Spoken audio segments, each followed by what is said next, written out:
Le président Trump continue de rager contre l'ambassadeur britannique à Washington, Sylvain. Il faut dire que ses commentaires plutôt ravageurs ont fait mal au président.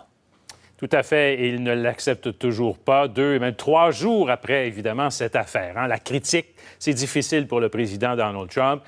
Vous voyez assis en train de signer l'ambassadeur, il s'appelle Kim Darroch.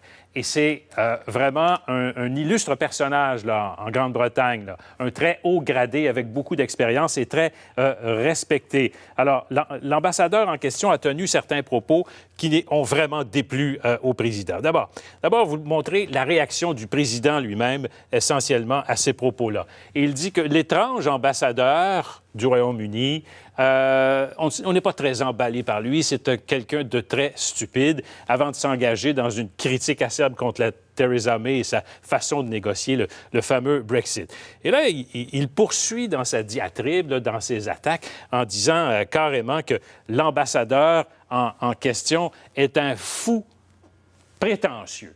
C'est la façon, donc, qu'il traite cet homme-là. Quand même, là, c'est un ambassadeur extrêmement important, là, je le répète ici. Mais là, ce qu'il faut aussi retenir, il faut retenir l'attention sur autre chose, c'est qu'est-ce qu'a dit exactement ce fameux ambassadeur. L'ambassadeur en question a dit deux, trois choses là, qui ont vraiment déplu. D'abord, l'administration de Donald Trump est inepte et dysfonctionnelle. Le président américain est instable et incompétent. Nous ne pensons pas vraiment que cette administration va devenir plus normale avec le temps.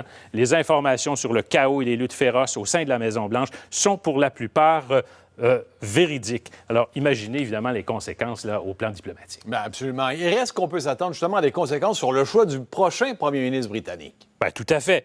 Parce que ça pourrait avoir, vous le savez, actuellement, il y a une course à la direction pour remplacer qui? Theresa May qui a démissionné. Le 23 juillet prochain, on devrait avoir le successeur. Boris Johnson mène dans les sondages. Jeremy Hunt également. D'abord, la réaction de Boris Johnson.